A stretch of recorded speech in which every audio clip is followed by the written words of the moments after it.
जम्मू कश्मीर में नए साल की हादसे भरी शुरुआत। मां वैष्णो देवी मंदिर में भगदड़ में 12 श्रद्धालुओं की मां वैष्णो देवी मंदिर में हुई भगदड़ में 13 श्रद्धालु घायल, कुछ की स्थिति गंभीर।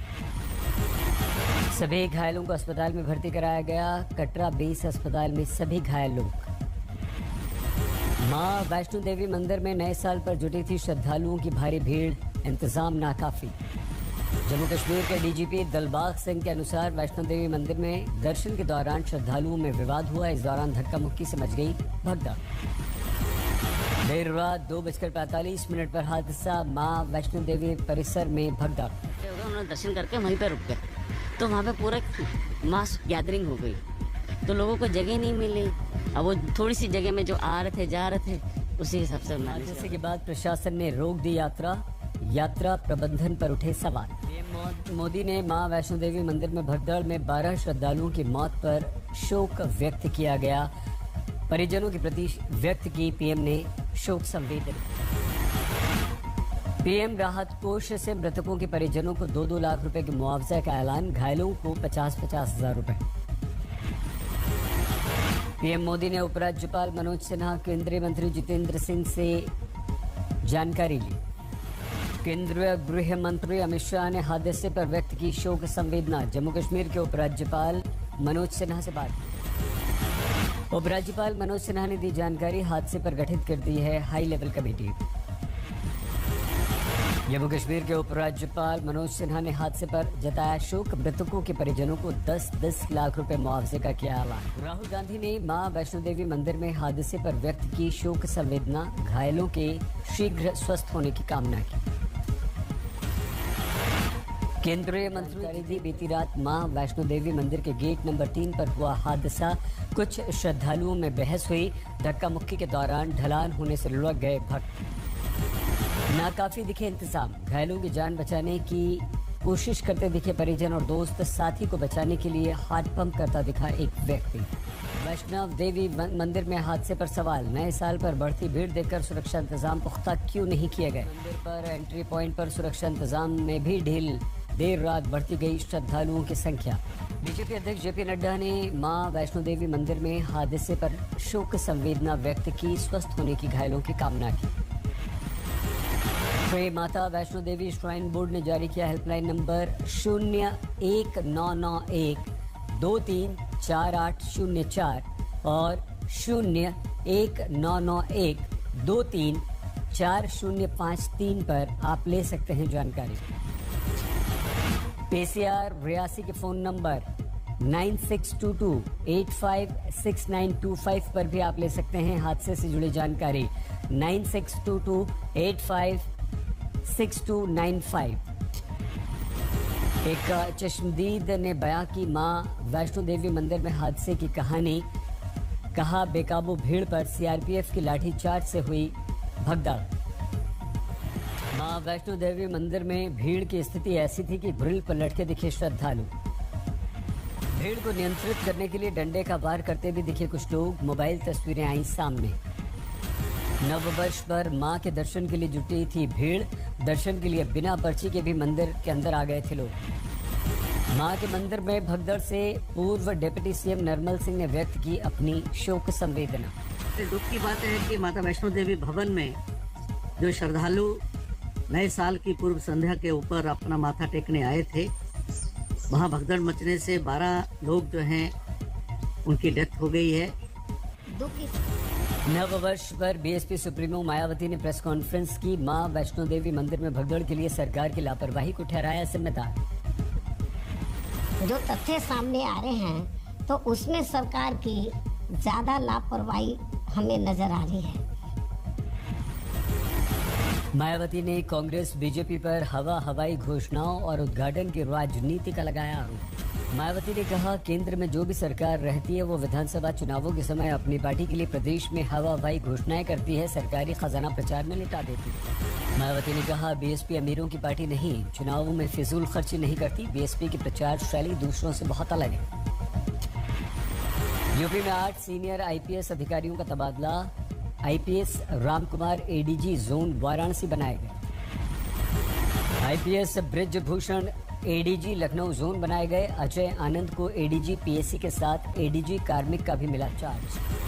हरियाणा के यमुनानगर में बोले राकेश टिकैत, तो दूध को लेकर एक और आंदोलन के लिए तैयार रहे किसान। टिकैत का आरोप, सरकार ऑस्ट्रेलिया से कम कीमत का दूध भारत में लाने की बात कर रही है, जिससे भारत के किसानों को होगा नुकसान। टिकैत ने चड़ूनी के राजनीतिक पार्टी से जुड़े बयान का नहीं दिया जवाब, कहा सब 4 महीने की छुट्टी पर वापस आने पर पूछे। टिकैत ने कहा संयुक्त किसान मोर्चा चुनाव में किसी राजनीतिक दल का नहीं देगा साथ। 15 जनवरी को एमएसपी के मुद्दे पर होगी बैठक। संयुक्त मोर्चा चुनाव नहीं लड़ रहा, न किसी का समर्थन कर रहा। हम तो अपनी बात बताएंगे, न संयुक्त मोर्चे पर चुनाव आचार संहिता लगती।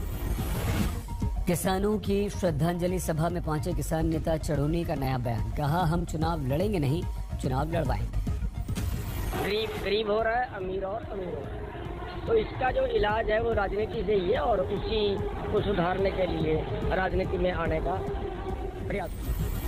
चड़ूनी ने कहा राजनीति ने बर्बाद किया देश, इसे सुधारने का इलाज भी राजनीति से होगा। पीएम मोदी ने किसानों को जारी की किसान निधि की 10वीं किश्त 21,000 करोड़ रुपए किसानों के खाते में सीधे ट्रांसफर। किसान निधि के लाभार्थी पीएम मोदी से वर्चुअल जुड़े, ट्रांसफर की गई रकम से किसानों को 2-2 हजार रुपए की मदद मिली।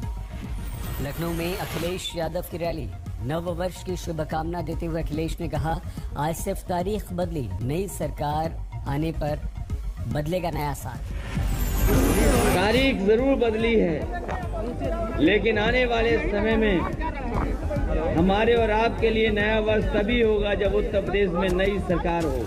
यूपी चुनाव से पहले अखिलेश का ऐलान, समाजवादी सरकार बनने पर घरेलू बिजली उपभोक्ताओं को 300 यूनिट बिजली मुफ्त हम देंगे, किसानों को सिंचाई के लिए बिजली फ्री देंगे। मुख्यमंत्री योगी की राह पर उत्तराखंड के सीएम, लॉन्च की फ्री टैबलेट वितरण योजना। राजस्थान में गहलोत सरकार के मंत्री सुभाष गर्ग ने बीजेपी पर कसा व्यंग्य, कहा प्रदेश में भावी सीएम बनकर दौड़ रहे हैं 8 बीजेपी के नेता। मंत्री सुभाष गर्ग का दावा, यूपी पंजाब उत्तराखंड विधानसभा चुनाव में बीजेपी का होगा पश्चिम बंगाल वाला हाल। टोंक पहुंचे राजस्थान बीजेपी अध्यक्ष सतीश पूनिया, जनाक्रोश रैली की अनुमति नहीं मिलने पर प्रशासन पर टिप्पणी। पीडीपी एनसी नेताओं ने पुलिस पर महबूबा और फारूक अब्दुल्ला को नजरबंद किए जाने का लगाया आरोप, पुलिस प्रदर्शनकारियों के बीच झड़प। कन्नौज में समाजवादी के एमएलसी पुष्पराज जैन के घर पर इनकम टैक्स टीम की छापेमारी आज भी चल रही है।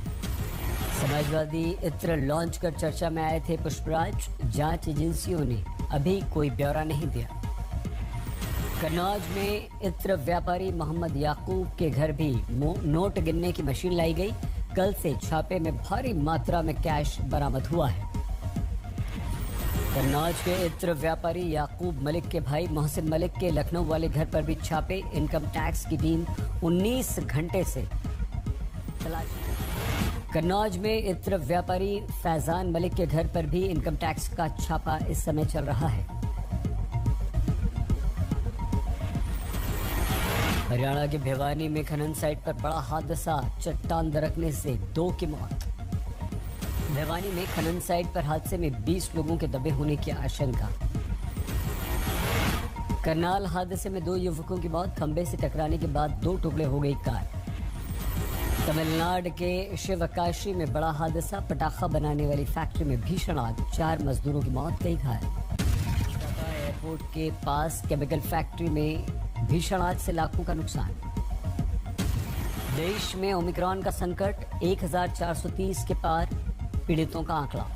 महाराष्ट्र सबसे ज्यादा प्रभावित, 454 लोग ओमिक्रॉन से संक्रमित। ओमिक्रॉन पीड़ितों में दिल्ली का दूसरा नंबर, 351 लोग हैं यहां पर पॉजिटिव। केरल 109 मरीज, गुजरात में 115 पॉजिटिव ओमिक्रॉन। राजस्थान में 69, यूपी में 8 ओमिक्रॉन पॉजिटिव। देश में कोरोना का डर, 24 घंटे में 22,775 कोरोना के मामले। 24 घंटों में 406 लोगों की कोरोना से मौत हुई। महाराष्ट्र में 24 घंटे में 8,067 कोरोना पॉजिटिव मिले। केरल में 24 घंटे में 2,676 नए पॉजिटिव मिले। पश्चिम बंगाल में पिछले 24 घंटों में 3,451 कोरोना संक्रमित। लखनऊ में सीएम ने 9 के साथ बैठक की, कोरोना के संकट पर रणनीति। मध्य प्रदेश में कोरोना विस्फोट, 24 घंटे में 124 मामले।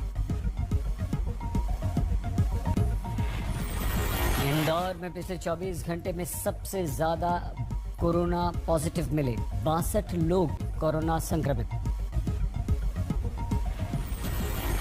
भोपाल में 24 घंटे में 27 कोरोना पॉजिटिव लोगों की पहचान। मध्य प्रदेश के 52 में से 22 जिले कोरोना संक्रमित, कुल कोरोना पीड़ितों का आंकड़ा मध्य प्रदेश में पहुंचा 497।